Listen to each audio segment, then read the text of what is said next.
many more patients than they had thought. People are coming in a more critical case, especially in New York, in a more critical condition, needing to go into an ICU, needing that ventilator.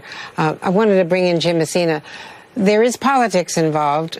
We've heard very little from, for instance, the most likely nominee of the Democratic Party, Joe Biden.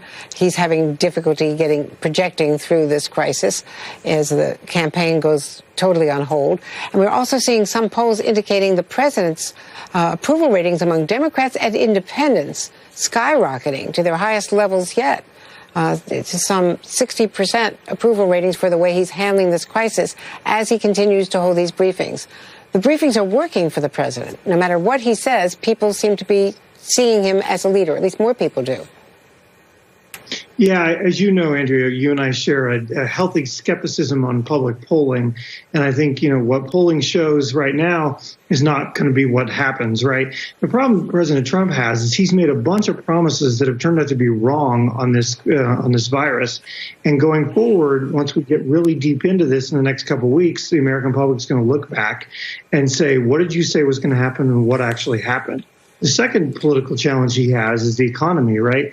These numbers right in the middle of his reelection campaign, the unemployment numbers are skyrocketing in the states, and this is going to present a real problem for him.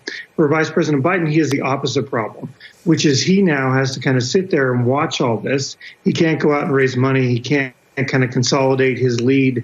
We've had to move some of the primaries back. So it is a challenge for him, too. But, right now, President Trump, I would reject all of the polls that you see back and forth and just know that in a month from now, people are going to kind of look back and say, what happened and who was responsible? And President Trump's comments are someday going to be on a television ad that's going to be really difficult for him to rebut in the fall of this year.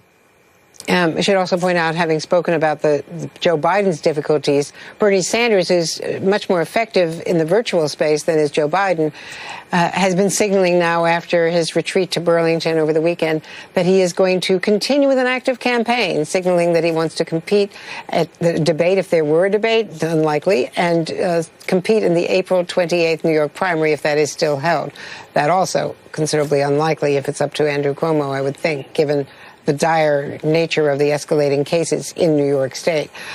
There's also been a tweet today from President Obama, who's been very quiet throughout this, but this morning tweeting, "These are the burdens our medical heroes already face in New York City. It's only going to get harder across the country. Another reason to maintain social distancing policies, at least until we have comprehensive testing in place, not just for our sake, for theirs." So that in obviously direct contradiction to what the president said yesterday. Kristen Welker, Garrett Haake, Jim Messina, Elizabeth Cameron. Garrett Haake, we haven't brought you in yet, so give us the latest from the Hill, because there's some doubt as to what the House is going to do.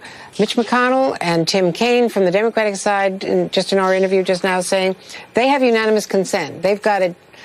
Their whip is done on the Senate side. At least they believe so. But it doesn't sound as though Nancy Pelosi has all of her troops in order from phone calls, she may not today, because they let them go for today, and they would only call them back on an emergency basis, right? That's right. And Andrew Cuomo, just in the last hour, may